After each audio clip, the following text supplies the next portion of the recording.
नाही, आज आम्ही खरं तर सोनम वांगचूक सरांना पाठिंबा द्यायला आलेलो. लँड झाल्या आम्हाला कळलं की त्यांची प्रकृती बिघडलीमुळे त्यांच्यामुळे त्यांना हॉस्पिटलला न्यायला लागलं. पण जसं आम्हाला व्हिडिओज दिसायला लागले की 4-5 लोकं आली सिव्हिलमध्ये आणि त्यांनी सांगितलं की आम्ही डॉक्टर आहोत, चेकअप करायला आलो आहे. ते काहीतरी सफेद पडदा घेऊन आले, सगळ्या प्रोटेस्टरसमोर तो पडदा ठेवला आणि त्यांना उचलून घेऊन गेले. त्याच्यामुळे हा आपल्या लोकशाहीसाठी खूप घातक दिवस आहे. हे कुठच्या परिस्थितीत पण जगतोय.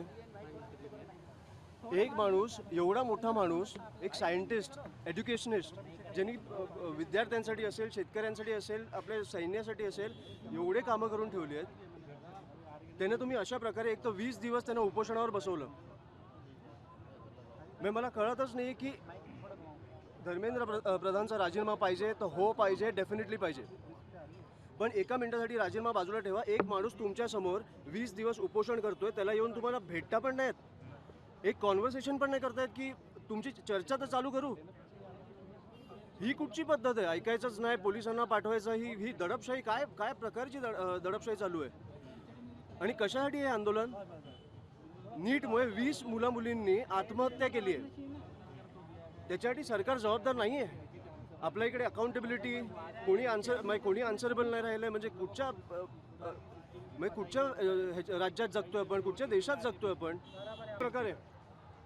अशा प्रकारे तुम्ही प्रोटेस्टर्सवर हात उचलताय, त्यांच्यावर धक्काबुक्की करताय.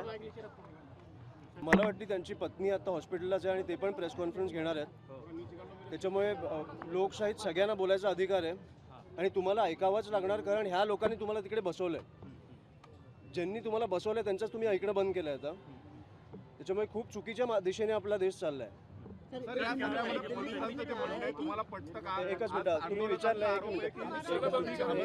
अमितजी, तुम्ही आता अभिजित सोबत बोलले. अभिजित सोबत नेमकं तुमचं काय बोलणं झालं? अभिजित काय म्हणाले तुम्हाला? मी त्यांना फक्त सकाळपासून काय झालेलं विचारून घेतलं. त्यांनी मला सांगितलं आणि मी वांगचूक सरांची काय प्रकृती आहे, कशी परिस्थिती काय आहे, तब्येत कशी आहे हे विचारलं फक्त. आमचं दोघांचंही म्हणणं हेच आहे की आता हे देशभर पेटलं पाहिजे. महाराष्ट्रात तुम्ही उद्याच्याला सायंकाळी दादरमध्ये आंदोलन करणार आहात. अभिजितने तुमचे आभार. राजसाहेबांनी खरं तर ट्विट करत या आंदोलनाला पाठिंबा दर्शवला होता आणि त्यानंतर आता उद्या महाराष्ट्रामध्ये तुम्ही ते मला आता मुंबईला जाऊन राजसाहेबांबरोबर चर्चा करून कळेल. त्याच्यामुळे मला माहीत नव्हतं. मला माहीत होतं आंदोलन आहे, पण काय साहेब जाणार आहेत का नाही कुठच्या दिशेने मी आता चर्चा केल्यावर मला कळेल. पोलिसांनी वांगचूक यांना शिवीगाळ केली, अभिजित केला, मारहाण केली, अशा पद्धतीने अतिशय चुकीचं आहे, अतिशय चुकीचं. तुम्ही हायकोर्टाने तुम्हाला हे सांगितलंय का शिवीगाळ करा, मारामारी करा आणि म्हणा? हायकोर्टाने सरकारला सांगितलंय की त्यांच्या तब्येतीची काळजी घ्या. ते सोडून तुम्ही सगळं केलं.